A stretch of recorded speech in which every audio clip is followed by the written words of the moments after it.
2, 5, 4, 3, 2. What up, everybody? We don't mind them. Just listen to a podcast. 1,000 episodes. Tom Segura, Joey motherfucking Diaz. We're delayed in starting, ladies and gentlemen. We did not have a lighter. That was a real panic set in That's here. embarrassing. Yeah, I thought some shit was really going to go down. But thank God I am petrified of earthquakes and situations. I don't put slippers on. I sleep with sneakers on. I got a generator. I got a generator, dog. Do you store water? Water, tools. Yeah. I got 2 weapons. I got an AR-15. Have you been out here for an earthquake? One of them that didn't scare me. Yeah. But I was just sitting by the computer and I was looking at the cat bowls. Yeah. Yeah, you get high, and I was looking at the cats, I was looking at the cat bowls, and all of a sudden, the whole building tipped. And I saw the cat bowls up in the air spinning, and the cats running for their lives. They were acting weird a couple seconds before that, and that's why I go, why are they so fucked up? Oh, they were acting weird before the earthquake. Before the earthquake. They say animals can sense it. figure They things sensed it, and heard that a lot. so I started looking at the cat bowls. Dogs What will the do fuck is crazy going shit. on? Oh, That they're doing that. And all of a sudden, dog, I just saw the cat bowls. Sorry. It was like a cartoon up in the air, Taking it. spinning. The earthquake, and the whole building What's this? shifted. I heard the bricks. don't need The that. whole thing. I thought Don't about need it being that. at night, sleep Don't out need there. that. You got to have a conveyor, Don't need whatever that. the fuck. And they sell like for $600. You get one with everything: lights, an iron. It fucking cleans your water. It's You scary have as to shit have when this you shit. you panic about what earthquakes are like before you move here. Yeah. You know, and then I remember the first week I was here, I was in an apartment in Sherman Oaks, and I was standing at the kitchen counter of this person's apartment on their laptop sending an email, and I felt and I go, in my head I go, oh, that's the subway. And I kept typing, and then he goes, you feel that? And I was like, yeah. And he's like, it's crazy, right? That's the earth shaking underneath your feet. And I was like, oh. And it's like a panic sets in. You're like, oh my God, I've actually experienced the earth moving now. And then the next step is like when you're like, if you're asleep and then you feel the dresser, you hear the dresser, or something that's hanging on your wall bumping. You're like, what the fuck's going on? It takes you that extra beat to figure out that you're going through an earthquake. That extra beat is fucked. It's How fucked. many have you been through? Nothing big, but like 5s, 5.5s, a couple of those. Yeah. The first one I was in was an aftershock of the Northridge earthquake. I was staying in North Hollywood, and I was in this shitty apartment. It was made out of like fucking the same boxes that they used like to ship refrigerators in. Like literally, the walls, when the earthquake hit, the walls just went like this. I mean, like the whole thing was just like a giant was pushing on the house. Scary as fuck, right? Yeah, well, it's humbling. Yeah. Because you realize, like, this is nothing. This isn't chewing up the street. This isn't knocking over any houses. Imagine what it felt like when that big one hit, and it hit for 30 seconds. For Yeah. 30 seconds is so long to feel the ground moving. That's why those people moved to Boulder. Well, that's why. And I was just going to say that. Yeah. When you have that experience, there's some people that, because for a few days after Northridge, there was aftershocks. Yeah. And there's people that one day look at their kids and go, I'm not going through this again. I Yeah. work in Wilshire. Yeah. I work in Wilshire. I have Yeah. a big building. What if? Yeah. So What what if if you I live was in, in like, that fucking 1,000 building? Oaks? What Yeah. if? So a lot of people just that's what everybody's waiting for, an earthquake here. Because then people leave and they sell their houses for dirt cheap. Like, Yeah. look, we're out. It does happen. We're out. We're gone. They don't ever want to experience it again. But then I see a guy like my uncle who's lived here since 55. And I've asked him, were you ever scared? He goes, you feel them, but... Dude, when I first moved here, before I first moved here, I was out here for meetings, and I went by a section of the highway, I think it was the 10, that had collapsed. And they were moving cars around it. Yeah. And is this what happened? Yeah. What is this, an apartment building that collapsed? Just earthquake. Oh, this is the Northridge one? Yeah, dude, that was a fucking serious earthquake, man. Yeah. Like, fucking serious. And when I was driving by this one section of the highway, it collapsed on the lower section. And I remember thinking, that's just shit luck. Like this right here. Yeah, yeah. Like, you could be there, and that is just shit luck. It is, really. Blam, that thing lands on you, and that's how you go. That's how I'm sorry. I am a hard-working individual. I really try to do anything I could to help myself. But when people call me and tell me they want me to go to a meeting in Santa Monica after like 3, unless I'm picking up an envelope, I tell them no. Remember when that kid won the Oscar for Modern Family? And he said, I was always the guy that went to Ocean Avenue 5 for those auditions. Yeah. You deserve an Oscar because when you switch from the 10 to the 405, you got to wait on that ramp. That is such first world privilege right there. And if you're fucking high and you're in the middle of that ramp, your mind starts playing. I'm telling you, I've been stuck on that ramp and I've gone, never again. Oh, man. I want to go through this ramp. I don't ever want to be in the middle of that ramp. That's not good. Not good. Your mind starts playing with you and you remember those images. And you go, fuck that. Okay, let's plan this right now. If the shit hits the fan, this thing shakes to the ground. Where are we going?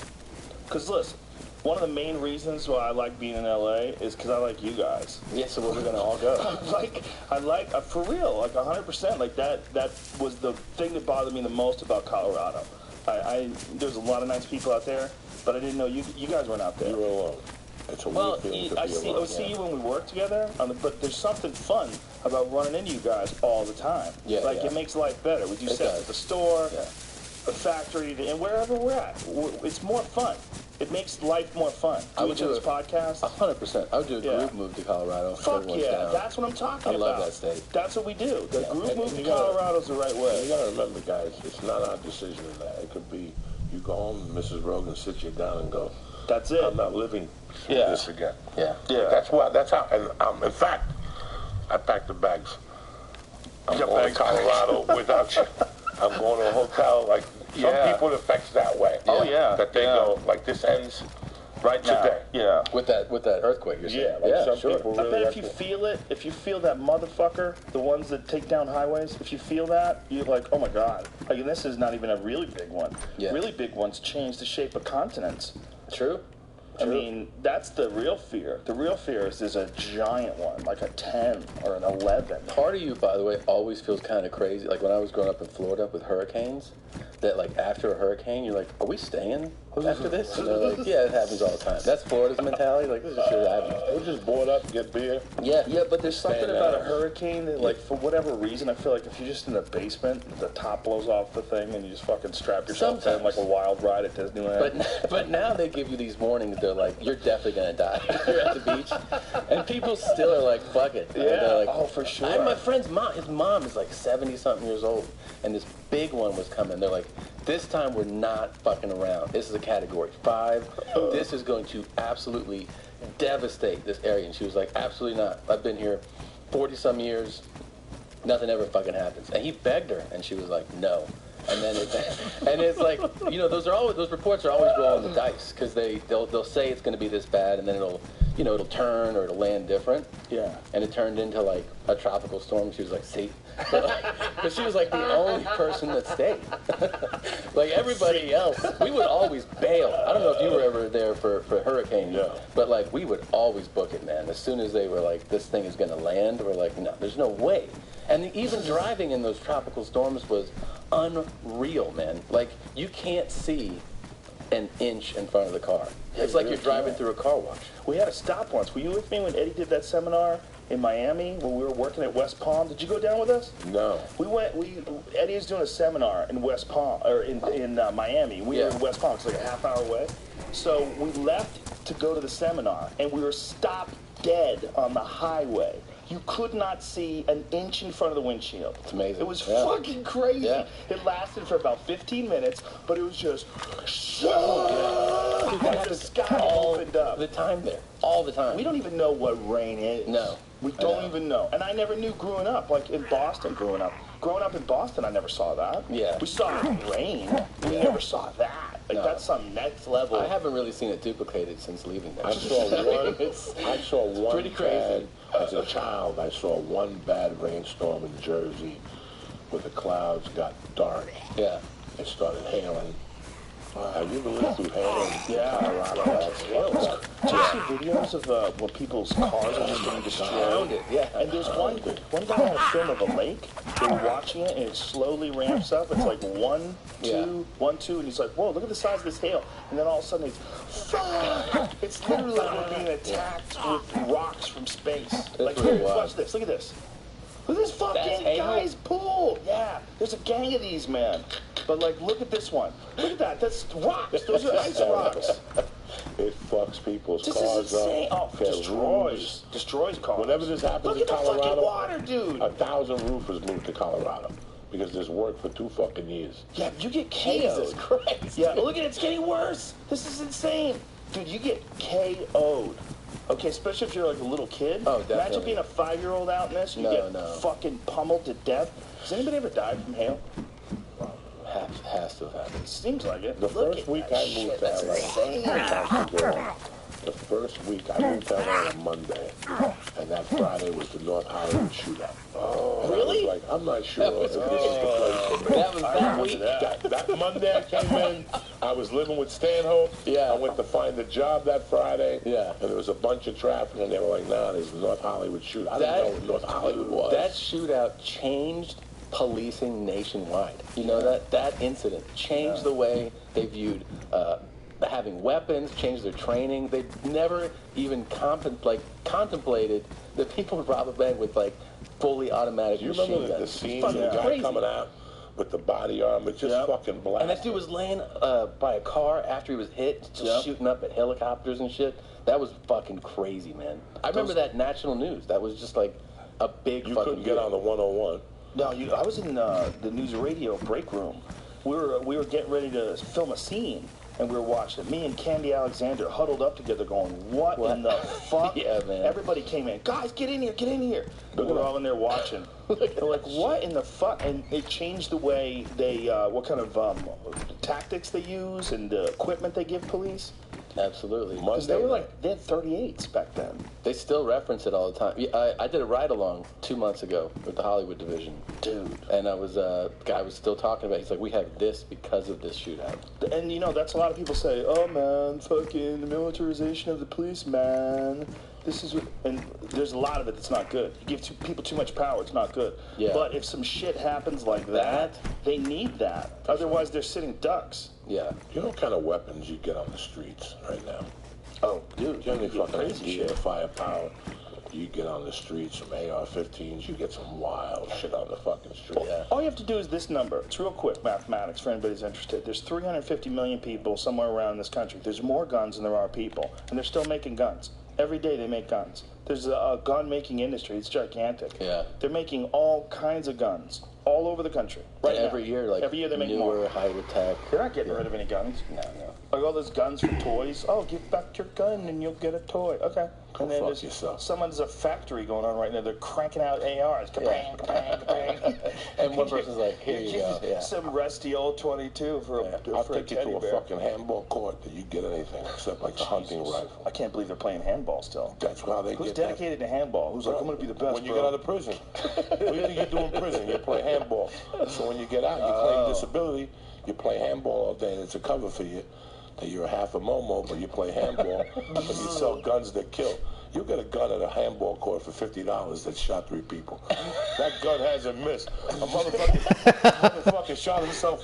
A motherfucker committed suicide long range with those guns. They don't give a fuck. They got guns that don't miss on the handball court. Fucking handball. Did you play handball in prison, that you said? I played handball like the first 2 weeks, and it just wasn't for me. You do I not. played in Colorado because there was a few guys from the Bronx. Yeah. So when I went to Summit County, because I was arrested in Boulder, but once you start your state sentence, they were going to send me to either Missouri or Texas.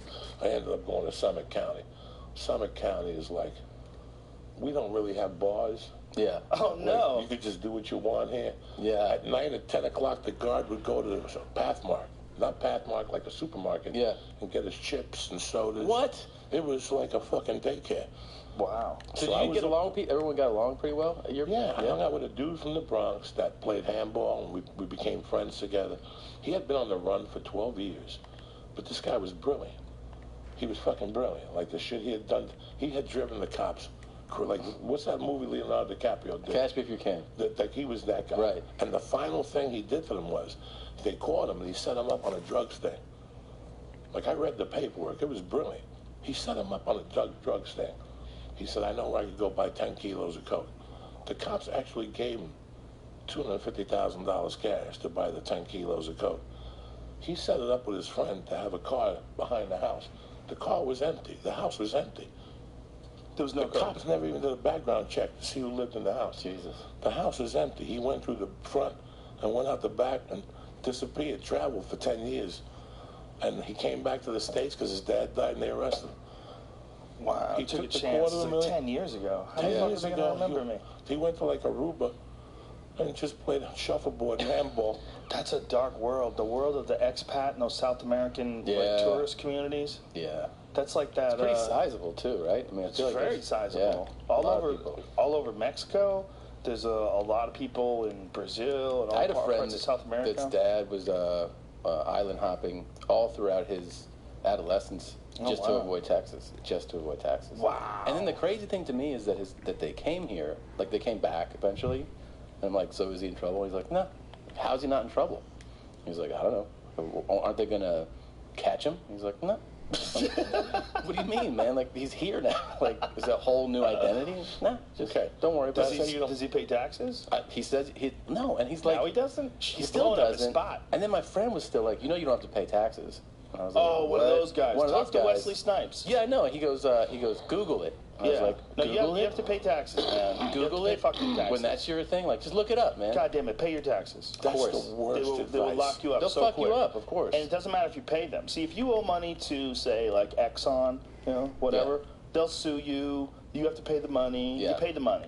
But if the IRS, if you owe money to the IRS, they put you in a fucking cage. For sure. Regardless of if you pay. Whoa. Let's say Even if you agree to pay it, they'll say, you're going to go in a cage first. Yeah, no. If pay you your owe taxes. a company money, they file a judgment against you. Then they sell the paper, and then you get called at comedy clubs like I used to. You know, when I first started comedy, I owed so much money. Did you really? I go to a comedy club, the manager goes, you just got a call. You just got 3 calls. And I go, holy shit, it's HBO. Really, like collection In my people? mind, I would go, it's HBO, oh shit. And all of a sudden they would go, Joey, it's the same guy. And I'd pick up the phone, Joey, Discover card, we never got that payment. Motherfucker. Wow. They fucking figured out they have tremendous scams of people looking for you. Yeah. They have a computer that they'll go on to see what other numbers that usually call you, and they'll get that number. When they call you, that number will come up over your caller ID. They do some illegal shit when they're looking for you. But when you get a judgment from Exxon, 7 years you don't pay it, it goes away. The government, that judgment never goes away. That and the student loan. These motherfuckers that tell student loans to suck their dick. Oh yeah, student loans. Come That's back. even more intense than IRS stuff. Yeah. Well, that's all the government as well. Right. The thing about student loans is it doesn't get erased when you go to bankruptcy. Yeah, it doesn't get So erased. if you file for bankruptcy, anything else is gone. Yeah. I paid the student loan. I thought it was cute. I took the last one out, the 26.25, the minimum. Fuck you. I've known a couple of people. They showed up about 3 years ago, dog, with a big old number. I had to get an attorney to negotiate it down and get off it. Oh, the IRS. I didn't pay taxes from 90 to 2001. What?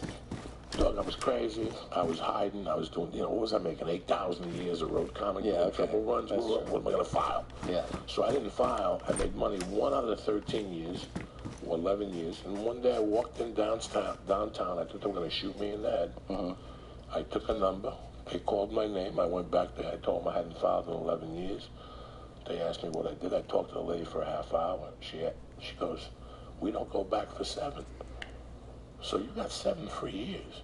Yeah. They don't throw you in. Bro, listen, you have to be a dumb motherfucker for them to throw you in jail. Or you have to be a public figure. They give you every option, Joe. A public figure, you're actually worse off than if you're some just legitimate businessman. But if you're a public figure, I could go down there with my attorney and say, look, I'm going to shoot 10 movies in the next 2 years. No, they would not let Wesley Snipes do that. Because he gave him such a... At first, he was telling them all this shit that fuck rules and fuck the United States. I think he was just... Black Africa and reprimand. Yeah, he was talking about all that shit. And that shit drives them crazy. I don't think He that's what also he's talking made about. He made a case that he didn't owe them. Yes, too. yes, He was yes, like, no, I that's don't owe. really. Yes. Like my friend. No, you got to go in there humble, and they'll play with you. Once you start talking about Amendment 11, and Thomas Jefferson, and black reparations, Chinese Yakuzas, they don't give a fuck as fuck. There's a lot of those people out there that convince people that they don't have to pay taxes, that it's not the Constitution. People, it's like they want to believe it, like a conspiracy theory. You know? Well, no, it might be. Here's the thing. I mean, you might have a legal argument. But it doesn't matter. They'll put you in a fucking cage. Tax evasion. It's a They real law. will take that money and put you in a fucking cage, and you won't make any money. From fucking The Solution. What's that? That kid that we met. The Solution. Is The that his Situation. name? Whatever his fucking name is. Let me get a tissue paper. What's the kid from Tarantino that we met? Yeah. He's a nice guy. He's a very nice guy. He's a very nice guy. Wait, what happened to him? He tried to He actually didn't just not pay his taxes. There was some shenanigans where he pretended he made less than he actually did. They'll get you on that too. Why these Pete Roses? They got Sinbad. Remember that? They were putting him on the front page of the LA Times for years. You know why? Mike, the situation this guy. with more charges, including tax evasion and structuring. Tax evasion. Like once you structure it and you're the mastermind of it, that's not a good. That's not good. You're definitely going to the farm. You know the craziest part of the story was to me that for that period that they're like hitting him up about, he made $9 million. So good for him. No, I just was amazed that I didn't realize that I remember that show, obviously a huge hit, but that's an incredible sum of money. We should really pay attention to this. Like, To just his? not just his, but what they can do. When you think about what it is we're just talking about money, right? And we're talking about some deception on his part, where he tried to keep some money. Yeah. Try to make it look like you do that with anybody else. Yeah. Say if you're in some sort of a deal with Costco and you do some sneaky shit, they could sue you, you'll owe them, and you have to pay them, but there's no threat of jail time. Right. Right? I mean, is there? If you tried to, cook the books, would they get you? Would they put you in jail, or would they just try to fine you? Wire fraud. They have a lot of different He probably paid names. fines, though, I'm guessing, right? Do you think it would be the same kind of scrutiny and attention, though, that he's getting? No, I think it'd be all about paying a lot of money. Let's pretend that Mike Sorrentino's that his name. Let's pretend that he had some sort of a deal with Chevrolet, and he was using his name to sell cars, but he was fucking around with some money and cooking the books and a little bit of this, a little bit of that, to the same tune as what was going on with the IRS. What do you think they would do to him? Would you even be seeing this on TV? No, they would. No, it'd be like a suit. Right, because what they're saying is this guy tried to fuck the Big Daddy. Right. I mean, that's what they're showing you. They're showing you that Big Daddy gets mad when you try to fuck him. And in the grand scheme of things, it's a lot of money for an individual to earn, but it's not money that affects Big Daddy. But they're sending a message. Big Daddy's coming after you. But here's the strange thing: Big Daddy is just people. Like, why do we let anything be Big Daddy? Yeah. Like we used to think of it, I think, from almost like a primitive perspective. Like you have a king, or you have a leader of a tribe. I think that's how people used to think of it. And used to think of all these organizations, whether it's the FBI or the DEA, as being a part of that. But they're just a bunch of fucking people. Yeah. And no person should ever be Big Daddy to the point where if you have money that's owed to someone else, perhaps, and there's some sort of an argument that you've been deceptive, that they can just swoop down and take all your money. Like, they lock it all up. Like, they go, no, we're fucking freezing your funds. Like, Exxon doesn't get to do that. Yeah. Chevy doesn't get to do that. Other corporations don't get to do that. But Big Daddy has the overall say. If you violate Big Daddy's code, even though Big Daddy, you don't have to get a receipt from Big Daddy. You give Big Daddy half your money. And Big Daddy just takes it and spends it as they will. Whatever the fuck he wants. Does whatever the fuck they want. Woo! Yep. And and you say, what? You don't think you should pay taxes, you fucking hippie? What are you, a Bernie Sanders supporter? Not even saying that. Not even saying that. Don't you think Big Daddy should be accountable? If Big Daddy's going to be able to just throw us in a cage because we don't give him ones and zeros, don't you think Big Daddy should be a little bit accountable? They should be way more accountable for their spending. Way more accountable. Way more. You shouldn't just. You should be able to check off boxes too. Yeah. There should be like needs, like healthcare, check, like police department, check, fire department, check, things that we all have to pay. Yeah. And then there should be elective things, a bunch of elective shit, Well, I feel like they should also, our representatives should be way more willing and mandated to explain in detail and what they're doing, what they're spending on. Yeah. And I feel like a lot of House Congress, Senate, there's just an air of arrogance about the way that they even handle them. You know what I mean? Yeah, they have power. Of course. They're Big Daddy. They're Big Daddy, and it's this aloofness that they have is it's always been upsetting to me. It's fucking gross. Yeah. No one should be Big Daddy. And True. the people in Congress should be humble. And that's one of the things about Obama. Say what you want about Obama, whether you like his policies. as a human being, that guy conducted himself better than any president ever. The way he spoke, the way he interacted with people, the way he even responded to criticism. You know, we're not just I'm not talking about his policies, and you might hate the classy Affordable Care. Yeah. As good as it's ever been. Yeah. Which is why this Trump thing is in such direct contrast. When he's yelling the other day at some reporter and he said, you know, you're fake news. He used that again. I know, man. He said, be quiet, fake news, or something like that. Well, I think he's talking about something. You know, we can like conflate the two. Like, if you want to talk about policy and effectiveness of an administration and just personal conduct. Like, let's say you take all the politics out of it.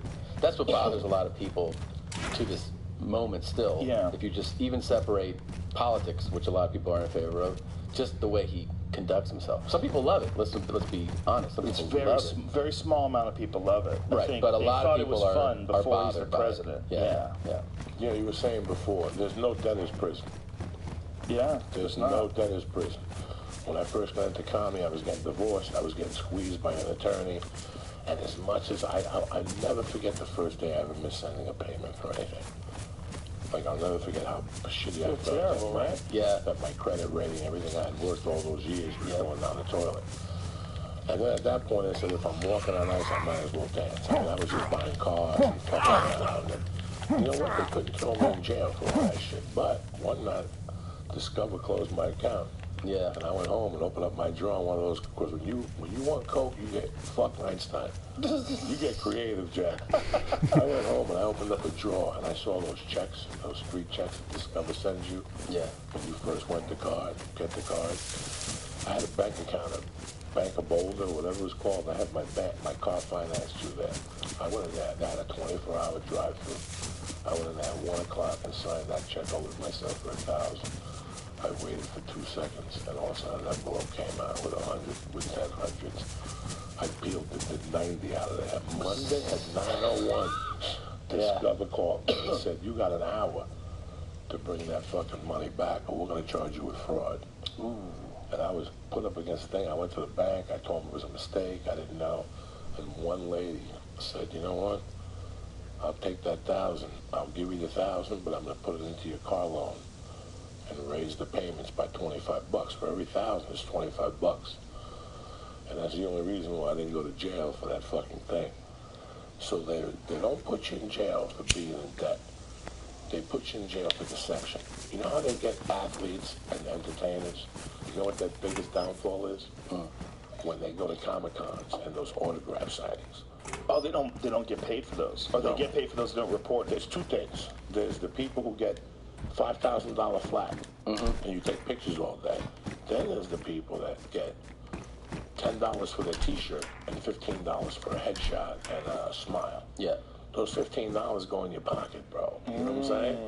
And what happens is you have to give a percentage of that $15 to the guy. It's like when you sell merch at a comedy club now. All of a sudden now they want 8% of your merch. Same thing. Well, that guy reports it, but Pete Rose, I'm just saying, Pete Rose, I have nothing against Pete Rose, he's my dog. Pete Rose, he just puts $15 in his pocket. Right. Or $60, or he took 10 pictures, it's $150. That's how they come get you on all those autograph things. Right. What's going on here? What's this? It's from an article that's what he's talking about. This article is talking about walking away from Comic-Con with garbage bags full of 20s. This guy said he could make up to $250,000. What? Shit. So what? He didn't feel a need for representation because he's walking out with a bag full of cash. What? Who is he? It's like an unnamed person. He's a source deeply involved. Stephen Arnell, who became so enhanced to the festival business that he started his own talent agency? He's the star of The Arrow, the show The Arrow. Oh, okay. Comic book show on Netflix. Wow. That's a lot of money. Yeah. Fuck. That seems very strange, So though. Comic-Con, you pay for a booth, and then I think you give them 3% of your overall take. Don't you think that's really bizarre, having people pay to come and meet you? That seems real strange. I think it's weird to charge somebody for a picture and charge somebody to sign. I mean, I guess the signing thing, I understand there's a bit, especially in sports, you know. I can understand if you're selling a book, but or if it's your thing that you're signing. Whoa. $500,000 a weekend. Who the fuck gets that? What? From The Walking Dead, Norman Reedus. What? Oh, Get the $200,000 guaranteed. $200,000 back guarantee and I know pocket people- $500,000 a weekend. I know celebrities who get a flat, and the ones that are on their way real low, like if you were on Lucille Ball or like if you were on Happy Days or something like that, they get piecework. I just changed my mind. I'm all in. I'm doing it next weekend. I'm taking pictures with your mom, your kids. I mean, no. You would never do this, J-Lo. Like the other day, a friend of mine called me and he goes, I was at my dad's hospital room the other day, and it was the funniest thing. Joe Rogan, young Joe Rogan, sitting on the phone with people. He goes, I never saw that episode. And also he pulled out a bag of dicks, and he made everybody eat dicks. He goes, me and my dad were fucking Howard.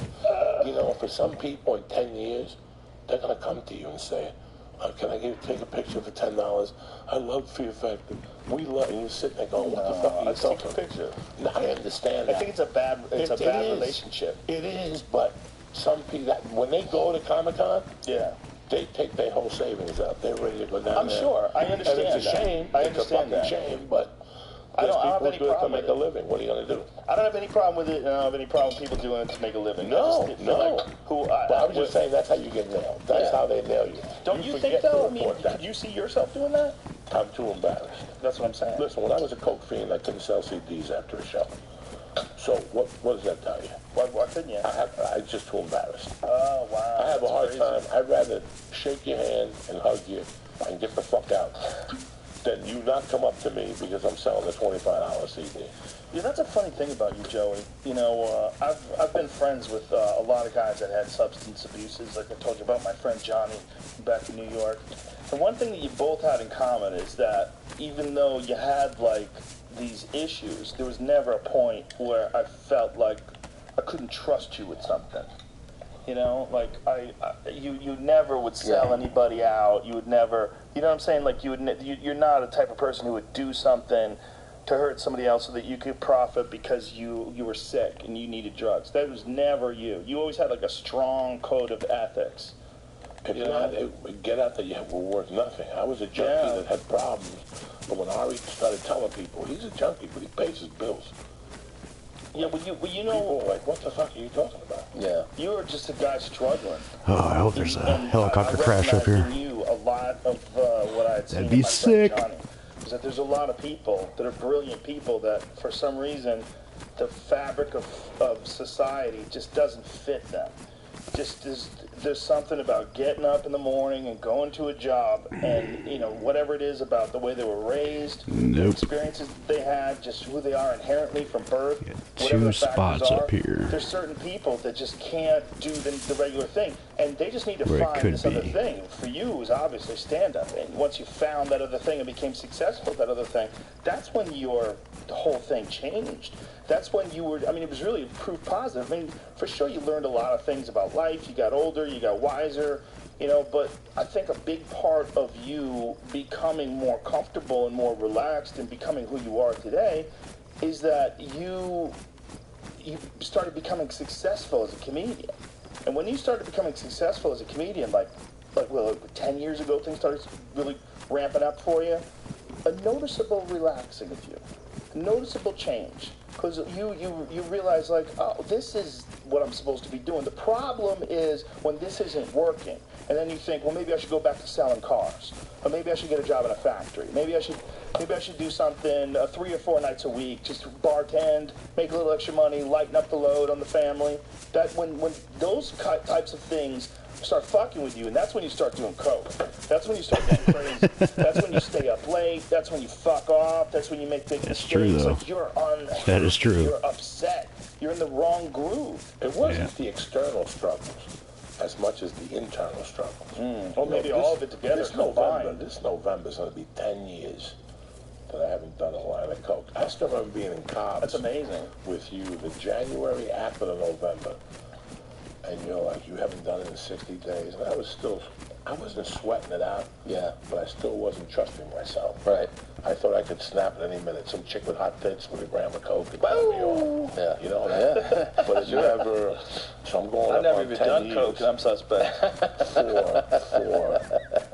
you got to remember, bro, for me it wasn't about success or selling tickets. For me it was just doing something with my life. Right. Where I'd come from, all I wanted was just to do something with my life. If I could pay rent, feed the And cats, the other spot would be in smoke front pot of this in deer spots. stand, which I don't That's see a lot better anything. than I used So, to do. nope. That's a lot better than the life I had. You understand? Strike me? one, Even strike if I don't go on two. the road and I'm not Louis C.K. It didn't matter to me. Just I didn't have to carry a gun or worry about people knocking on my door. I was like Richard Gere and Olsen's Gentleman. I had nowhere else to go. I got nowhere else to go. So I might as well go to the store and do that stupid spot at 12:45, and look what happened. You just keep showing up. Yeah, man. That was a big part of it, but another big part of it was getting you on the internet. That was the thing. So we got a chance to show people what I already knew, you know? But like the only way for you back then to get exposure was you had to do something conventional. It's the only thing that existed. They had to put you in a movie or put you in a TV show. And you got in a few movies, and you got in a few TV shows. But they didn't get to see you as Joey Diaz. No, they didn't do that. But they got to see you as like some fucking character actor, and you know, of that mob movie with Robert De Niro. But there's a big difference between that and you like this you. Yeah. Just it took the right thing for you to be this you. You know, it took like the internet. But No, the internet, has, like, for Joey, is the best medium ever. Yeah, And for sure. It's exploded, man. well, for you too. No, it's gone. Yeah, but I For mean, you I have too. fun I mean, on think there. about I you, love Tom. having fun on there. You're What the fuck did I just hit something on the just map as on good what of I an just did. example. Like, you don't have a lot of success outside of the internet. No, that's true. The internet has been your shit, man. Yeah, that's I true. mean, think about it. You didn't have like a long-running television series No. or a series of movies or anything you did. No, And stand-up, yeah. But you're selling out places that a lot of those. The fuck is this? No, stop. I don't want no fucking mini game. Oh fuck, I might get booted off here. Oh, the sound just quit.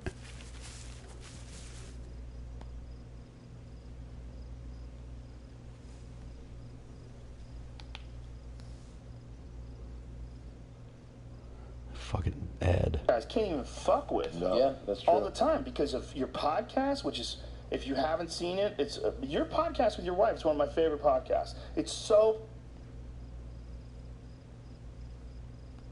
What the fuck is going on?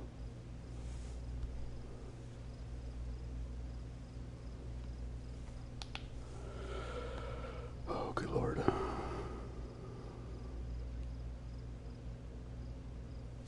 Goddamn internet's jacking up, I guess. Oh well, keep moving. Gotta keep moving, gotta keep brewing.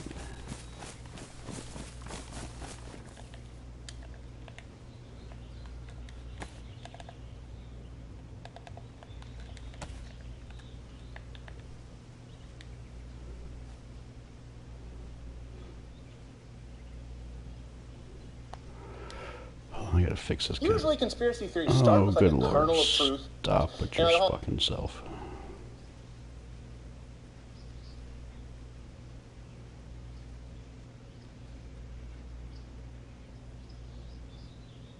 Us outside of the internet. No, that's true. The That's internet true. has been your shit, man. Yeah, that's I true. mean, think about it. You didn't have like a long-running television series No. or a series of movies or anything you did. No, And stand-up, yeah. But you're selling out places that a lot of those guys can't even fuck with. No. Yeah, that's true. All the time because of your podcast, which is, if you haven't seen it, it's your podcast with your wife. It's one of my favorite podcasts. It's so fucking consistently silly. It is You know, very silly. it's so ridiculous. Yeah. And people get silly when they get on it. They do, yeah. And then, you know, I start like seeing things like, oh, this is like your mom's house bit. I need to send it to Tom. Yeah, you Like, sent me a couple good ones. I can't tell a story about taking a shit without 90 people hitting me up the next day telling me that was the most brilliant story in the world. We're going to send it to Tom. What's up, Tactical Pecs? How you doing, man? I know, I'm the shit comic. It's awesome. As you see, I'm just moving a bunch of shit over, trying to build a 4x4. Just chilling, listening to a whole podcast. Roaming on We through. played Joey telling shit stories for sure. And he told us about when he shit in his backyard and somebody thought a bear had come. I never forget. The lady, she would let her dogs out every day at 5. And then she would clean up. They were all French poodles. Yeah, yeah. So then I See these dogs, it was asses high up in the air, but just reeling back from the shit. Like, what the fuck? Hey, you ever play DayZ? Tactical Pecs? She was like 58. So she actually squinted at this shit up against the wall. But here's what's beautiful. I took a shit and I put my back against the wall. So when I shit, The fuck are they talking about now? It's not gonna Shitting? be a decent Jesus. shit. Yeah. It's gonna be like explosive. Like this. So when I got up, it was like somebody got shot in the head. There was shit all behind me on the wall. So she's sitting there with her little French poodles and her little chihuahuas, and she's looking at the wall like, what the fuck happened there? And all of a sudden, she actually walks up close to it and squints and looks down at it and looks around and runs in the house. I'm watching all this. I can't breathe. And now I go to the computer because my wife's very decent. And I'm sitting there for a half hour. And then my wife... Because my wife's very "You home decent." all day today?" I go, "Yeah, why?" She goes, "I just had a conversation with Susan." She wanted to know if you heard the thing in the backyard. Because some animal took a shit back there. I went to get sushi. Like, you ever go get sushi and eat a lot of it? The rice pushes everything out of your ass. Yes. And you had plans to go get a wheat store. You went Just to some keep store. But I made a detour. I planned to go on. home, but I left the house key in the house. So I had to climb around the window. That's what happened. Yeah. So when I pulled myself up, I actually landed with my stomach on the window, And now you really got which shit. made it push it out more. Like, Alright, hopefully there's a helicopter crash my up hands are struggling in the this window. field. My little feet are on the other side. I think I would see the smoke by now if it was there. And I'm like, "It's me, you fuck." So I ran down the stairs, took a shit outside. I took a shit in the house. Oh my The god. best was that I took a shit in Fabian's backyard after a 5-hour drive from Colton or some weird town. Didn't he not talk to you after that for a while? Yeah, for a while. I took a shit and then he ran over it with his car. And the whole backyard smelled like sewage waste. I go over there the next day. He goes, "It smells back here. Let's talk in the house." He goes, "I don't know what happened." And you can see the brown shit. He smushed it with this tire. And a bunch of flies were He didn't talk to me for a month after that. He took the shit in somebody's backyard. So I had to go. Find out it was you. Because I told him the truth. I felt bad. I lied to the guy. That's hard to clean up too. Wow. Yeah, shit. You can clean up dog shit, it doesn't mean make you gag. But human But shit? bum shit, Yeah. you gotta clean up some wino shit. If you have to use one of those scrapers, Yeah. It smells so much stronger, man. more gross. It's so much No. more When gross. you take Oh, a shit, it's shit. okay. It's till you cut Okay. it in half. You ever Right. cut a shit in half? No. This was not When here. Look at all this when shit. that Reese's peanut butter fume leaks out. Oh my God. He's like, I've done studies. No. When you go to jail, it's You hysterical. cut shit in half. When you go to prison, You have to cut the shit. you have to shit like in a tube while people are watching TV. Like when you go to county jail, you shit right there. So black guys will be laying there watching TV with their feet up, and also they smell a little shit. They're like, Oh, ski man.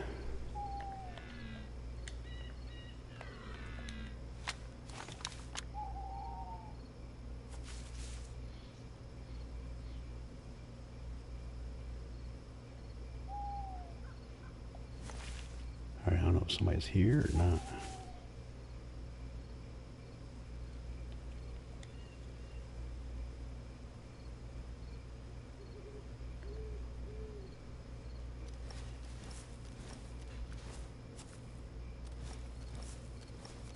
Gotta be sneaky.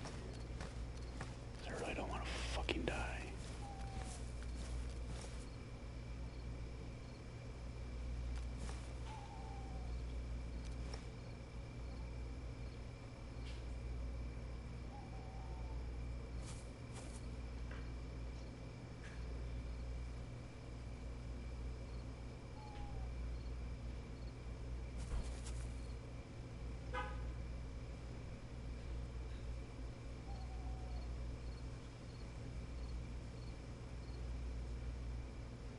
Alright, I don't hear anything.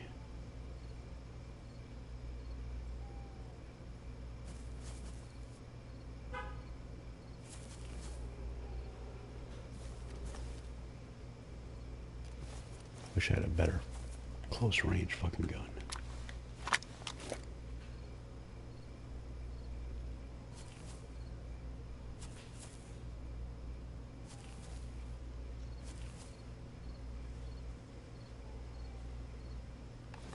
I'm gonna move up spot.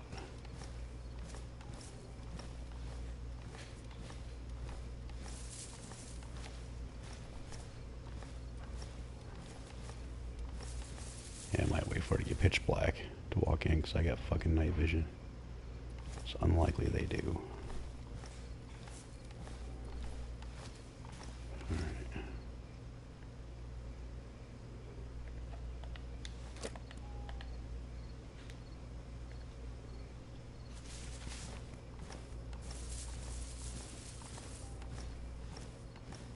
Try and walk around, go up top. So I can look down on them.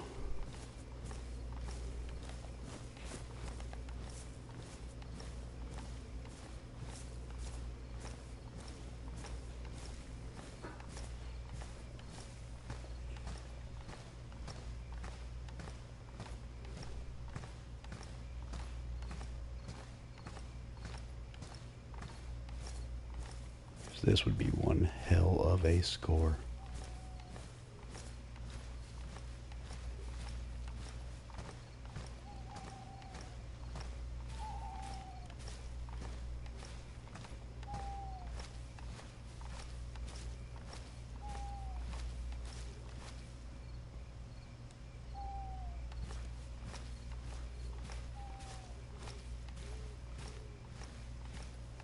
I can't bury a bag, can I?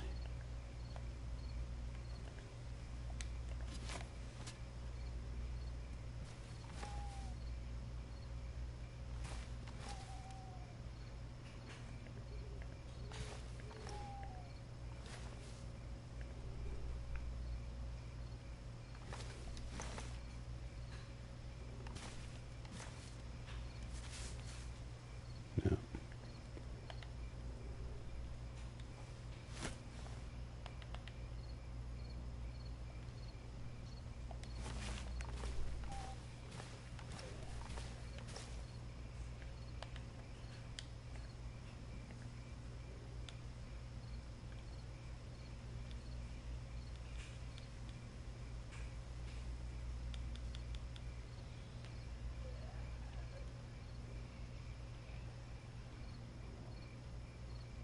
Fuck are all my batteries?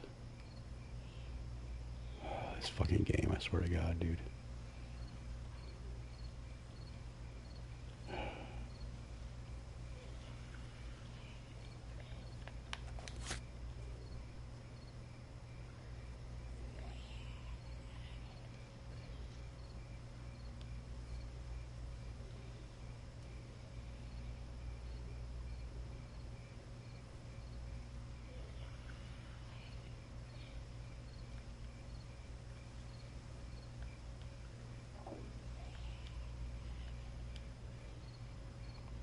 Dude, I had like 3 batteries. Where'd they go?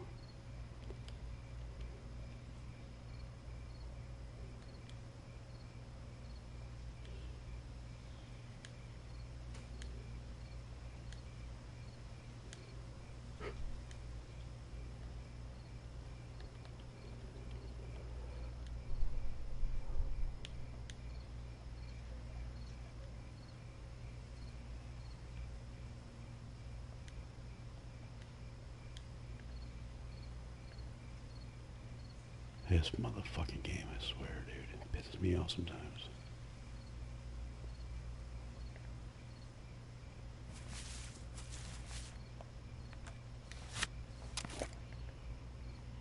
There you are.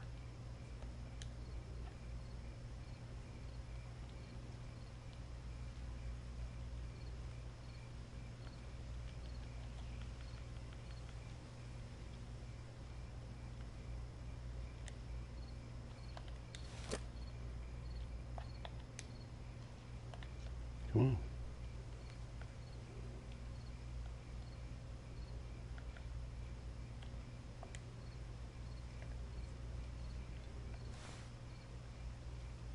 Where's this goddamn zombie? One there.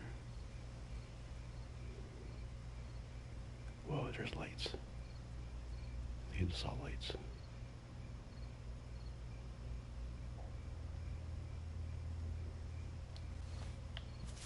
Yep.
Damn, shots.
I need a better fucking gun. Tell you that.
Where the fuck did he go?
fucking shot though, man. Sucks.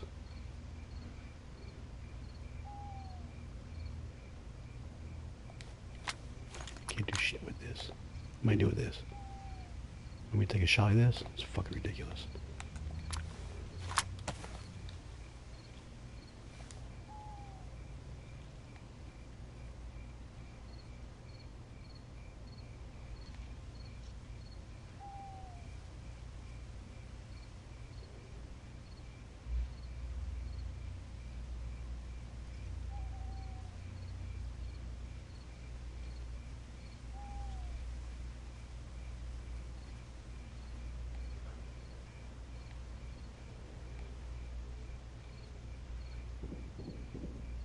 These guys are lighting off. There's a doorway, an entrance right down in there.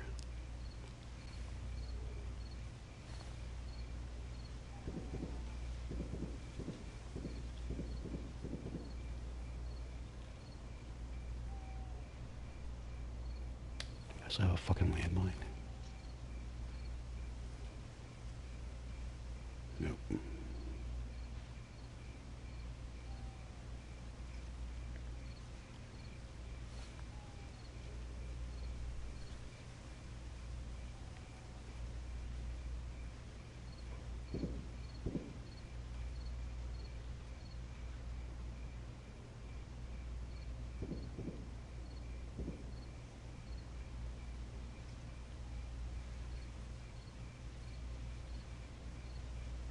Was he aggroed on?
Should I go down there and hide in a tent, you think?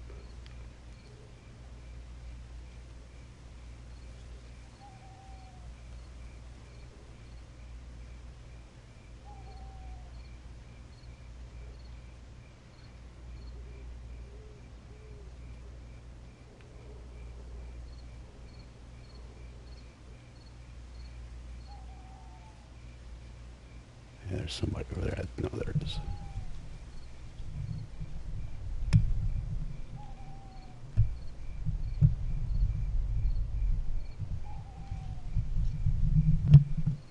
There's gotta be somebody over there. That zombie's fucking picking them up.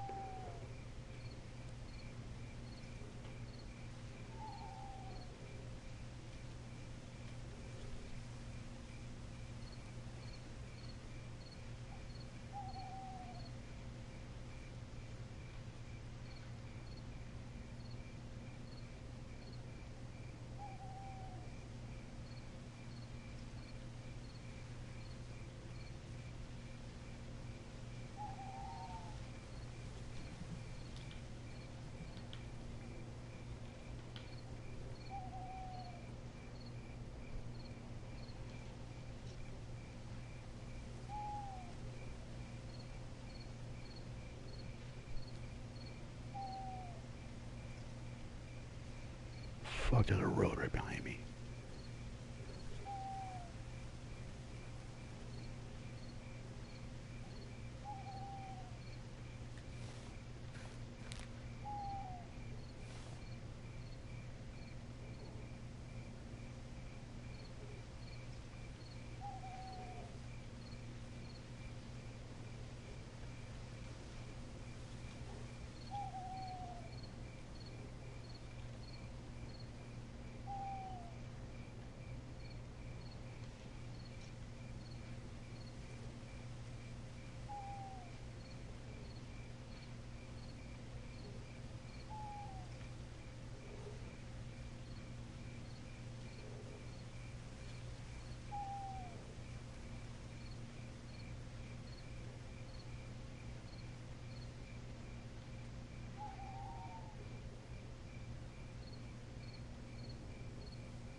Do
you have a landmine?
Wonky fucking game.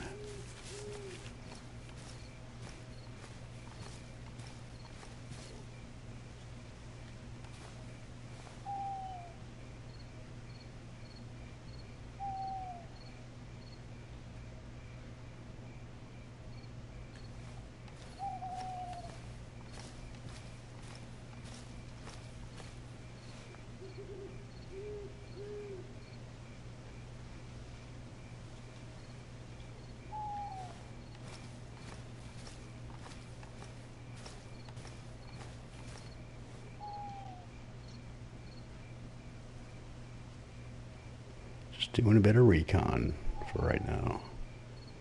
I don't know if the guy left or if he's gotten the fight over there, died, or won. Is still looting.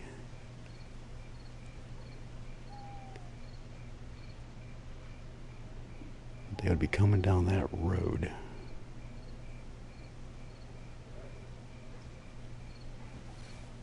Looks like there's fucking lights down here.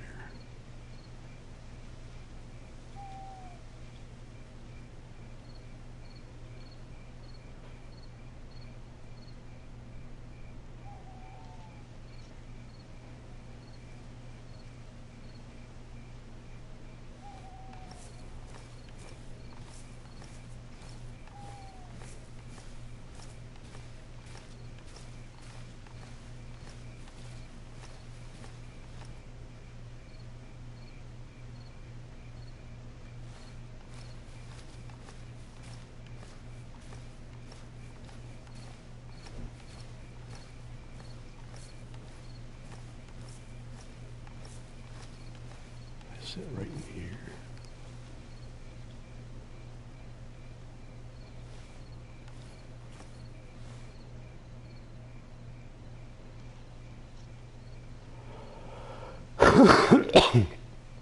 Not a bad spot.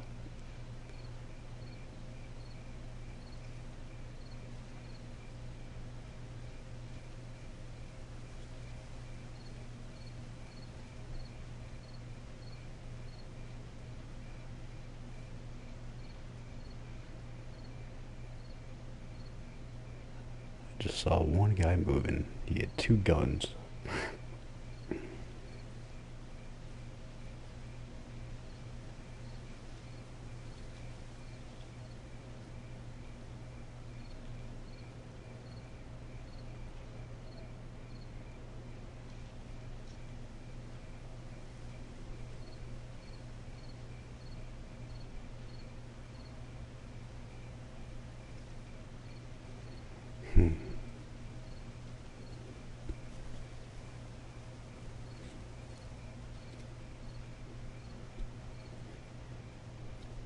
I'd like to put a fucking landmine in there.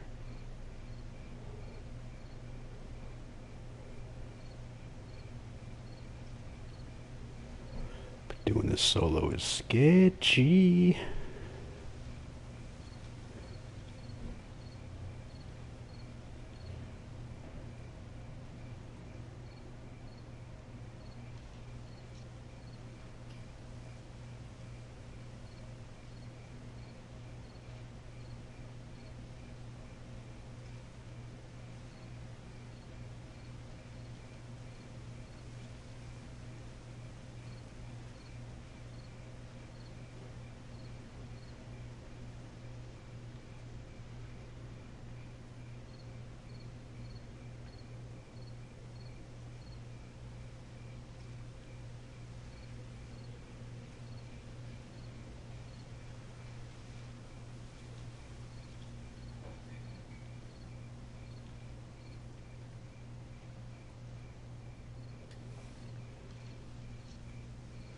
I'm so fucking full.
think anybody's there.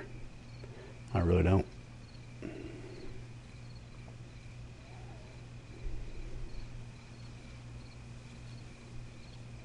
God, I really gotta fucking piss.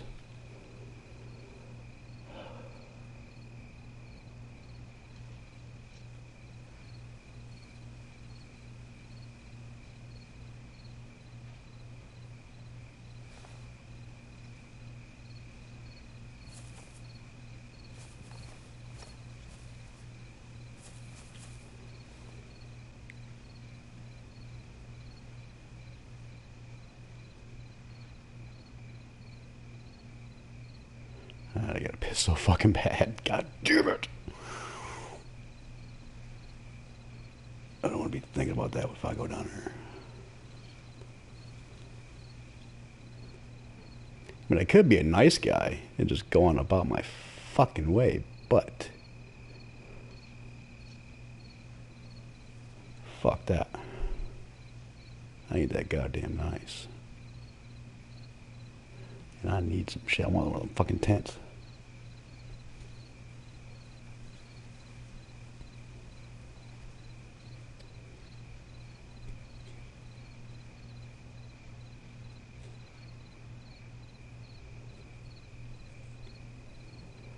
God, I don't know if I want to strike now.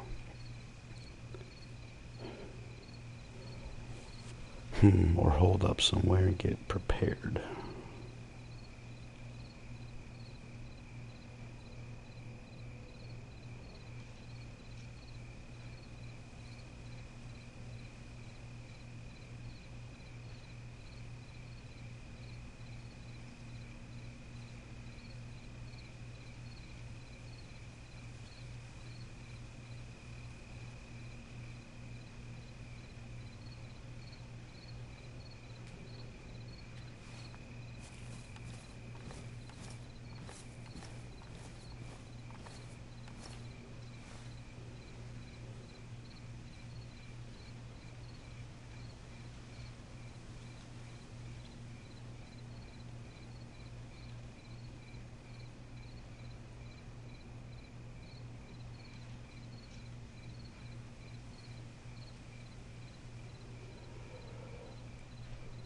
Fuck.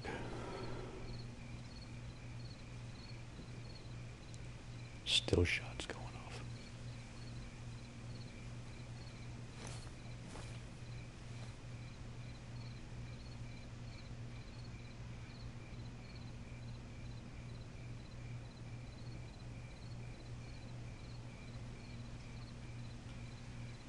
Yep. We got action. We got somebody.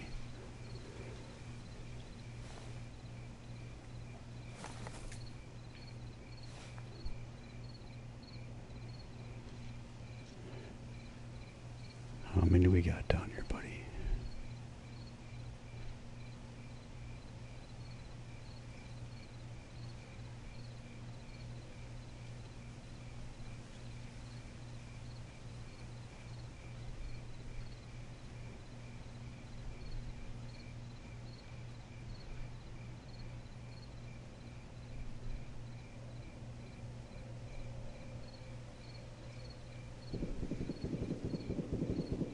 Fucking hey, they're lighting it up over there. I'm willing to bet it's these guys. Probably out there lighting up zombies. That's either a zombie or a player up there in those trees.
to fucking... I think the right thing to do is just, I know they're here. A bit of recon, I saw at least one. I don't know if it's the same guy or not. Probably is. I don't know if he's tied to the guys with those gunshots. The way he's hiding,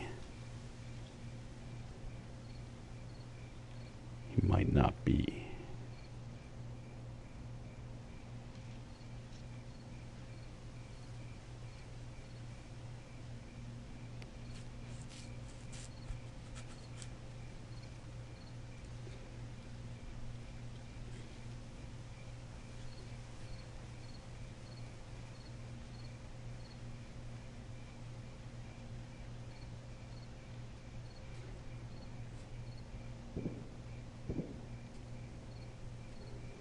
Whoever that is, they're just popping off over there.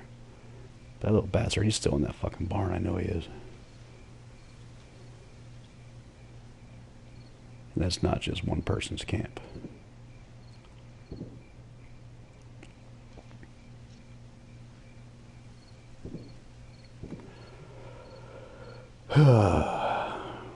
Tactical Pex, if you're still there, what do you think, man? I mean, obviously, yeah, I want to run down there and go all fucking Rambo, sure, but...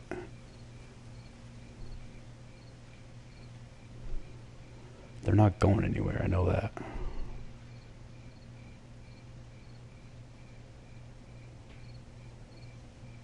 And I know they're there. They do not know I know they're there.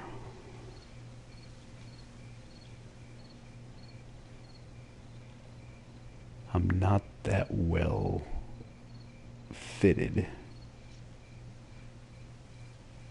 to maximize this raid here.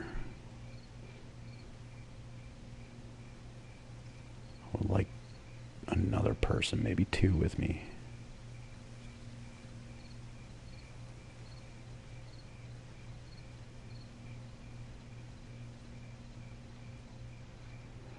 Alright, so let me...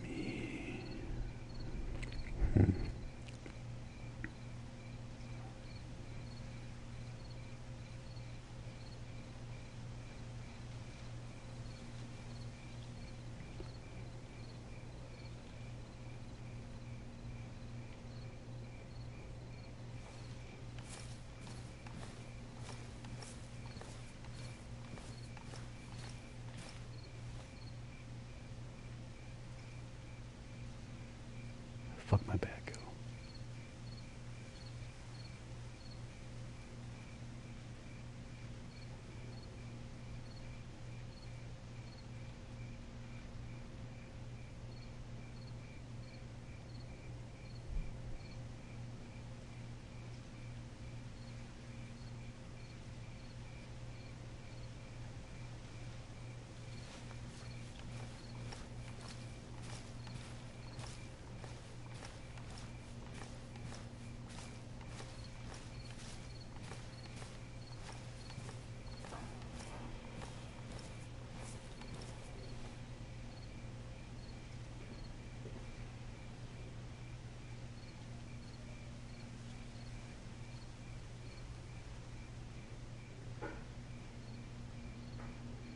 There's my bag.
trying to get fucking cute.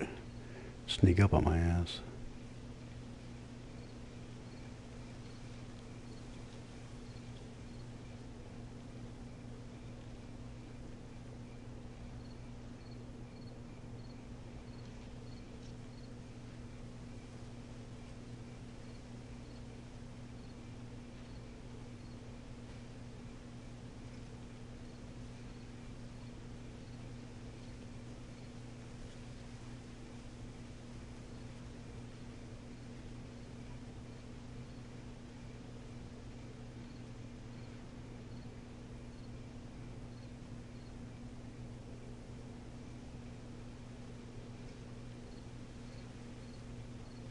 Some shit.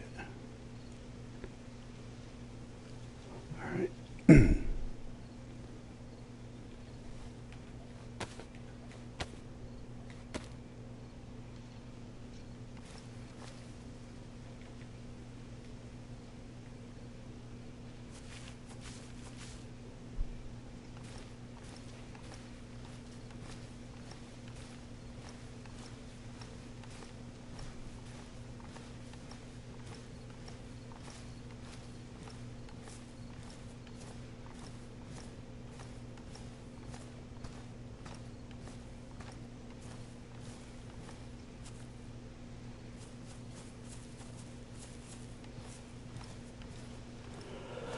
Yeah, I think I'm gonna do that, man. I think I'm gonna get set up, put myself in a better position to fucking destroy it in one shot. That's the best play. I know they're there. They don't know I'm there. I'm gonna set up a bit of ways.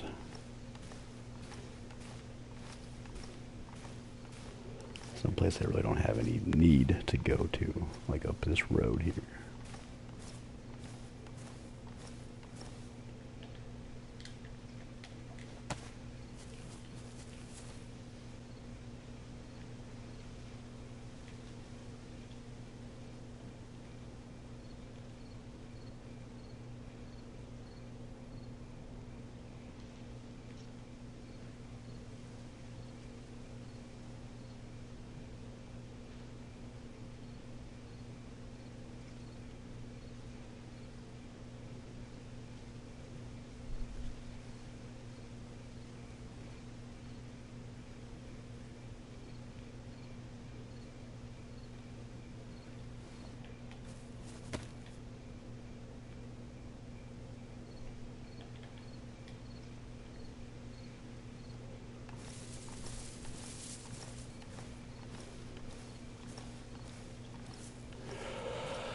Yep, I know it's not exciting now, but oh, it will be if it goes through. It's going to be some time, though. I do need to get a proper rifle, put this night vision scope. If I can do that, I can just pick these fuckers off one by one.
Alright, so Yeah, I think I'm giving up on that car for right now.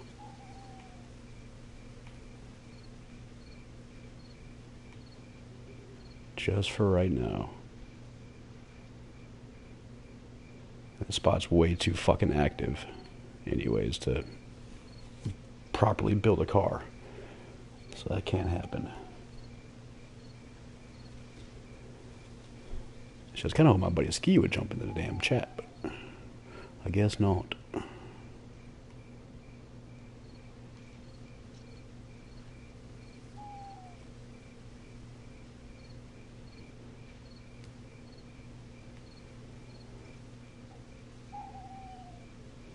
Yeah, to go down this way a bit.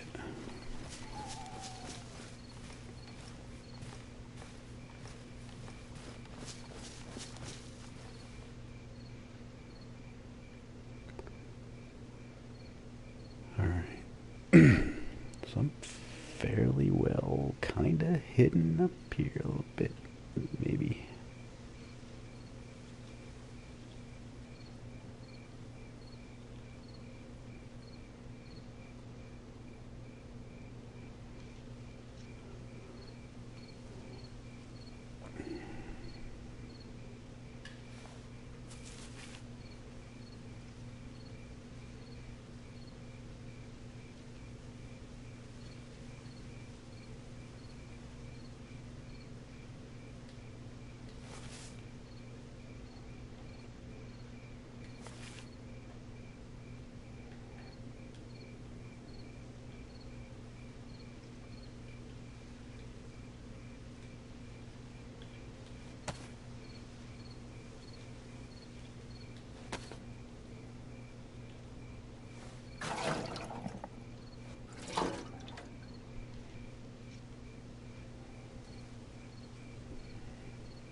Oh my god, quit fucking around. Where's my fucking duct tape? God damn it.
What did I put in my bag? God damn it.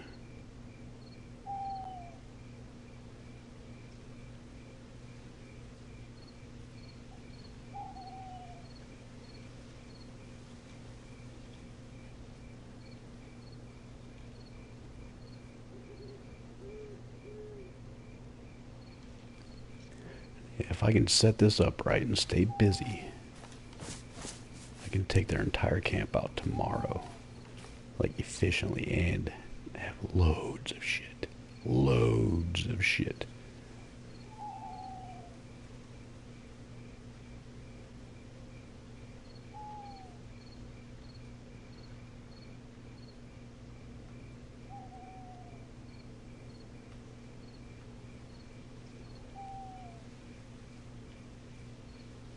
Where in the fuck did I put that bag?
Yeah, this is a decent spot right here.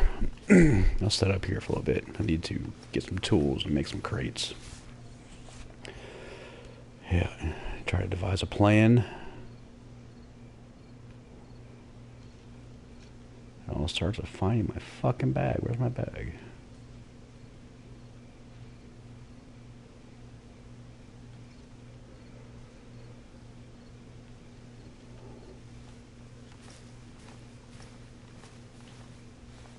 I don't think I went this far to the left. I think it's over there somewhere.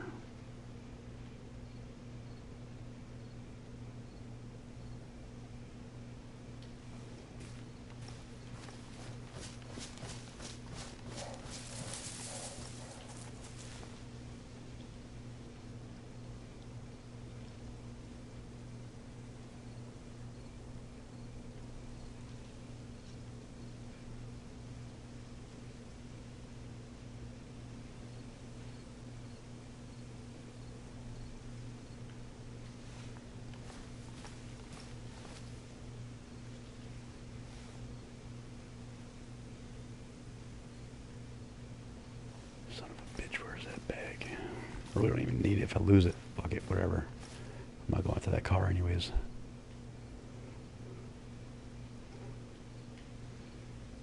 It's really just because I prefer combat backpacks to field ones.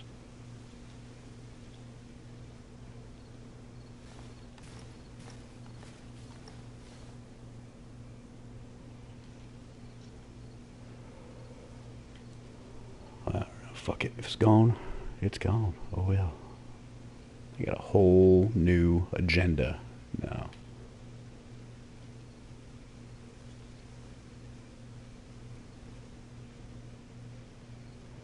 Dude, I wonder if I could build up.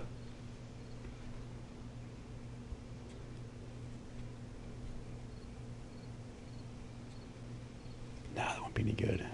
We'll constantly be fucked with this. I was thinking about stealing their base. Instead of taking the shit out of the tent, stealing all the tents and all that, hitting them that way, which I originally planned on doing, which I still am going to do. But it just crossed my mind. What if I build a wall around that fucking place and lock them out? And I don't have to take one item out of a tent and just assume ownership.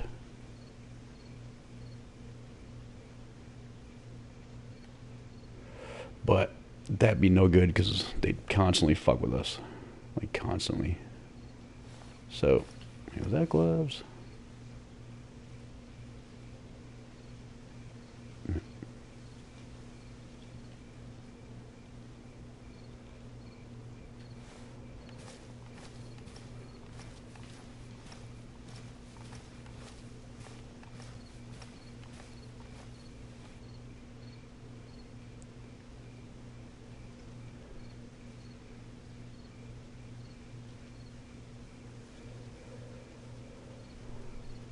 I'd love to know where I put this bag, but oh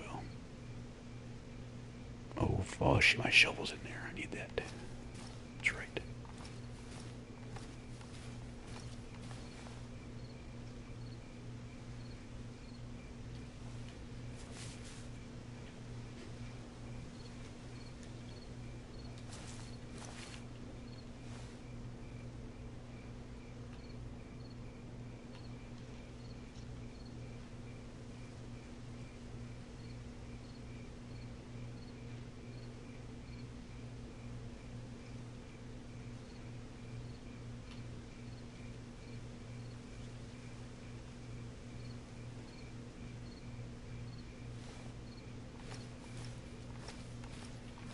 It's gonna be dawn in a half hour. Maybe sooner.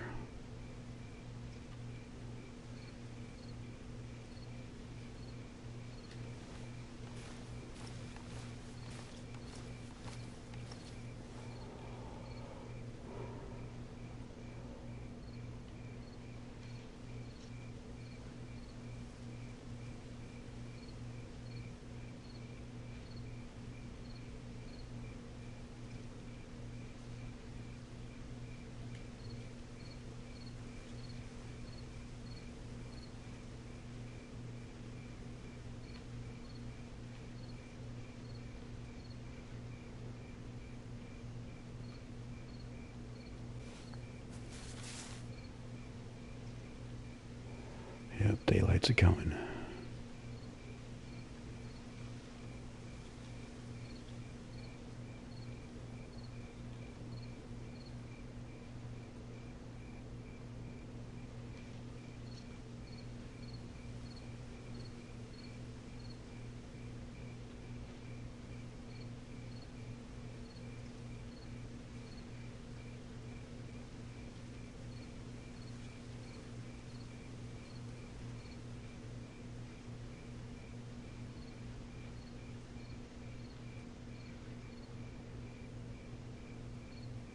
There's my bag.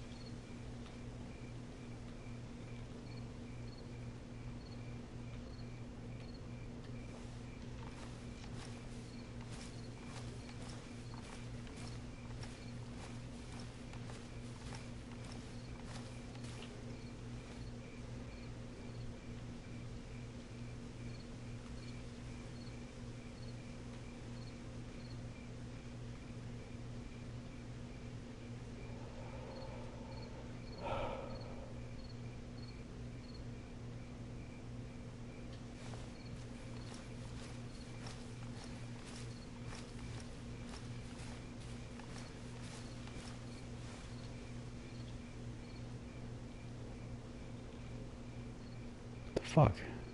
Thought I saw it right here.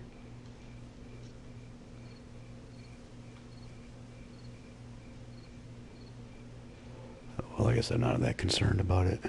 Except that shovel I could use. But, fuck. Man, kind of a pain to fucking want. I gotta get tools anyways, man.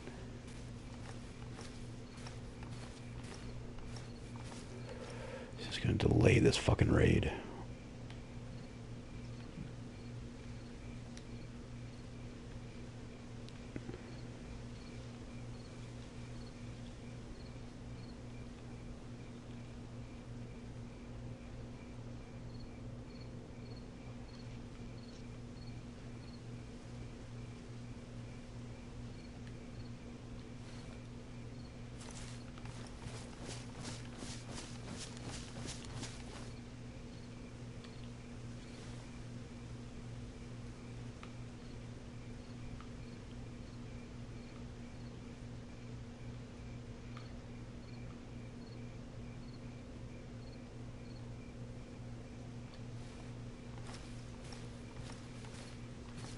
Whatever, I'll find that in the morning.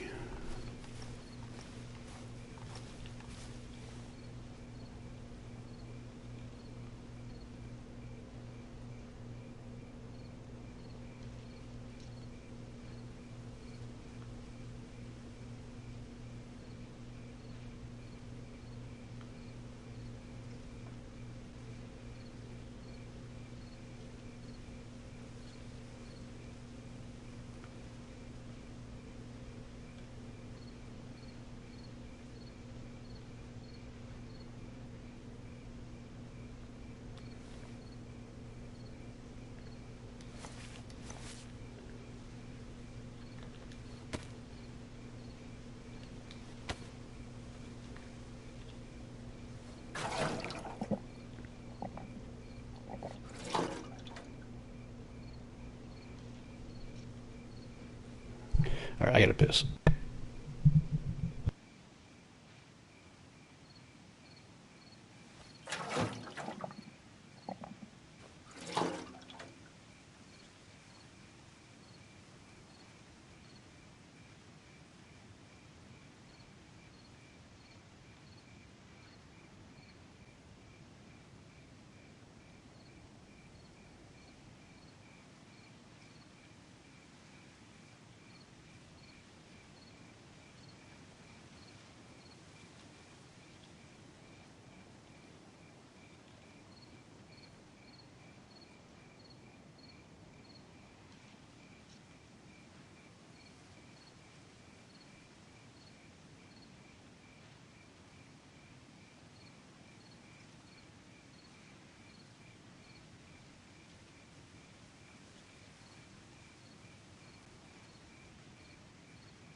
All right. Well, it's getting lighter. I'm assuming all these bastards are coming back on now. I think the Great Malenko. I think that's his base. If this is where I'm sitting, this is not going to fucking work. I need to go way fucking up.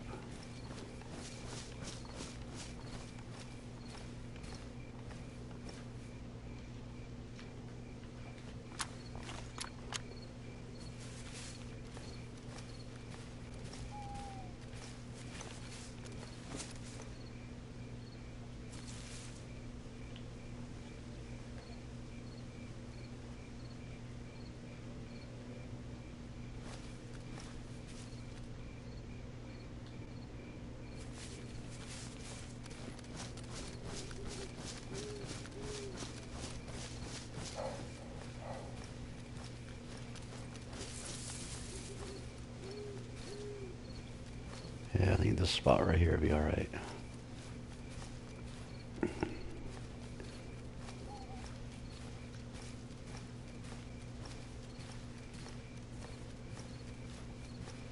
Yeah.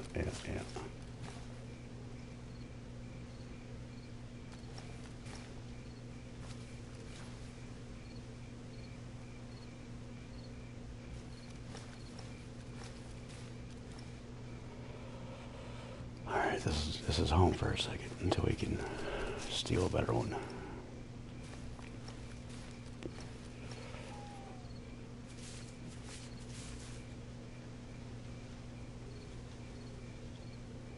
So I need to be super fucking sneaky.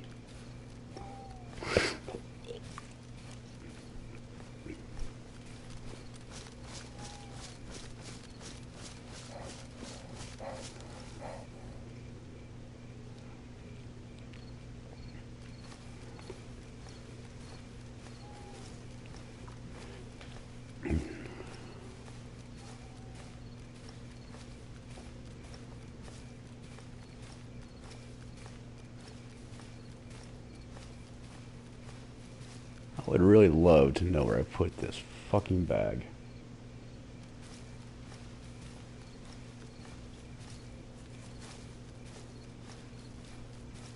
It was in between a tree like this and a fucking small tree like this. That I know. I don't think it was this low though.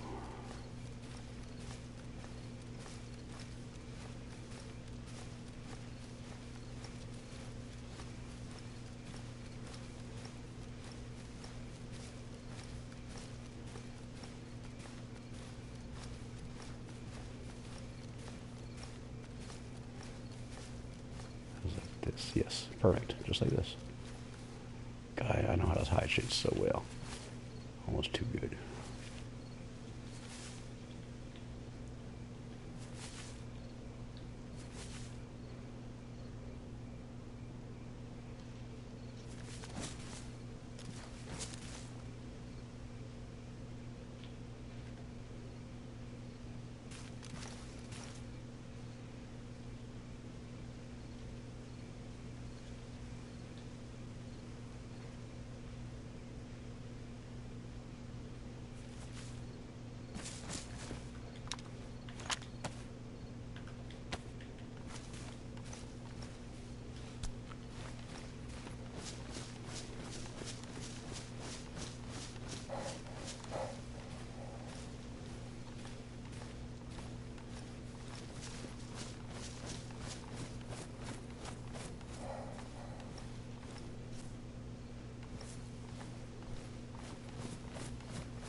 I need fucking tools.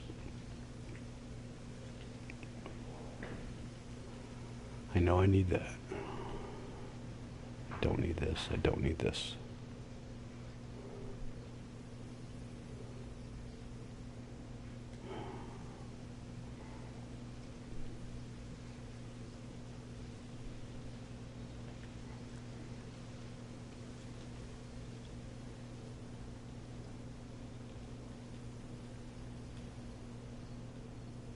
Any goddamn planks, man. Need to make a fucking box.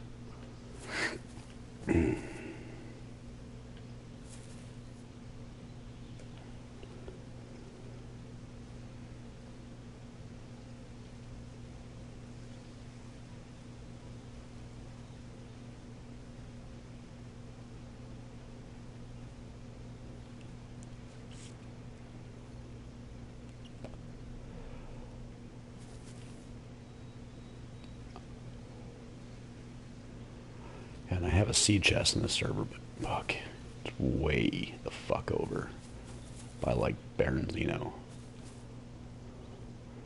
That's why I was making a car to go pick that motherfucker up.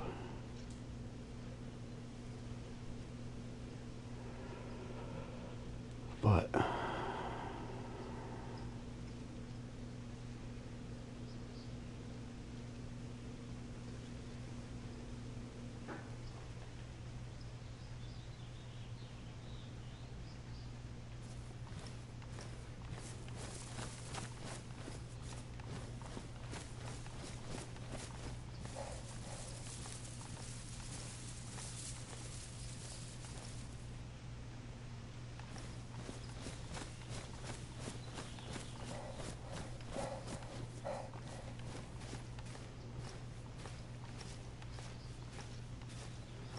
maybe a little bit more this way.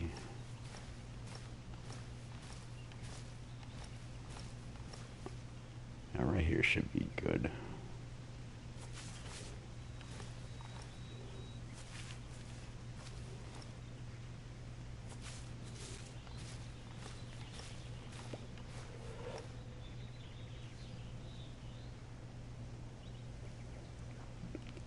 I can see the roads.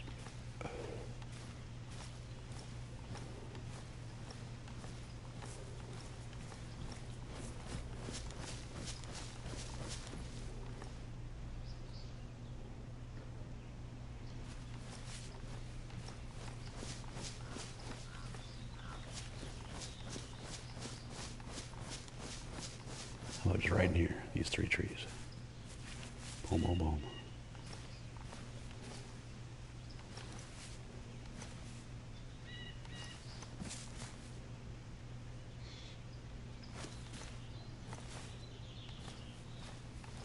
I think this is where I hit my first bag.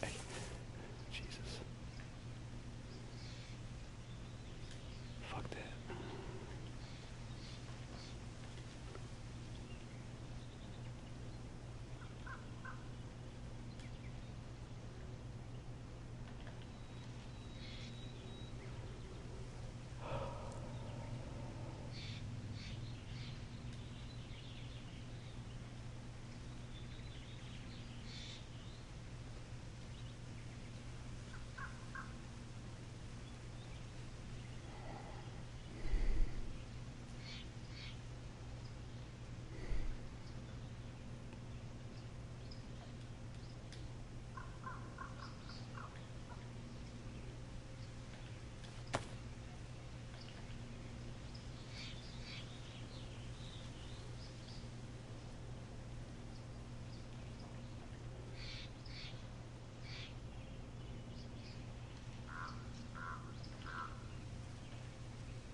guess I should take that fucking bag there,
right?